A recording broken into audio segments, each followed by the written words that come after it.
ஒரு அரசனுடைய அரண்மனையில் ஒரு மாமரம் இருக்கும். அந்த மாமரத்தினுடைய பழங்கள் அவ்வளோ இனிப்பாக இருக்கும்.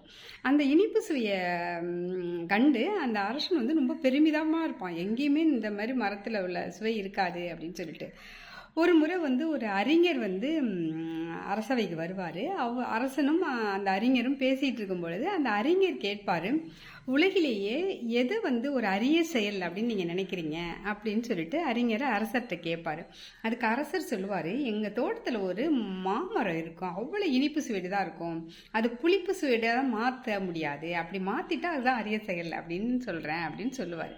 அதுக்கு அறிஞர் சொல்லுவார், ஏன் மாற்ற முடியாது, நல்லா அந்த இனிப்பு சுவைடே தான் புளிப்பு சுவைடே தான் மாற்றலாம், என்கிட்ட இந்த மரத்தை 3 வருஷம் என்கிட்ட கொடுத்துருங்க கஸ்டடியில், நான் அதை புளிப்பு சுவடிய பழமாக நான் மாற்றி காட்டுறேன் அப்படின்னு சொல்லுவார். இது அரசரும் சரின்னு சொல்லிட்டு அவர்கிட்ட அந்த அறிஞர்கிட்ட இந்த மரத்தை 3 வருஷம் பார்த்துக்க சொல்லி கொடுத்துருவார்.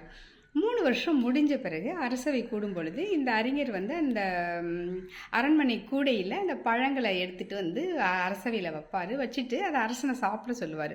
அரசன் சாப்பிட்டுட்டு ரொம்ப புளிக்கும் அந்த பழம். அது எப்படி புளிக்குது எப்படி அப்படின்னு சொல்லிட்டு ஒரு ஆச்சரியமாக அரசர் கேட்பார். அதுக்கு அந்த அறிஞர் சொல்லுவார், தீயவர்கள் கூட நல்லவர்கள் சேர்ந்தாங்கன்னா அதுவங்களும் தீயவர்களாக மாறுறதுக்கு வாய்ப்பு இருக்குது. அப்படி தான் இந்த இனிப்பு சுவைக்கூடிய பழ மரத்துக்கு பக்கத்தில் நான் புளிப்பு சுவையுடைய நிறைய மரங்களை செடி கொடிகளை வளர்த்து அந்த கொடிகளை அந்த மரங்களில் படர விட்டேன்.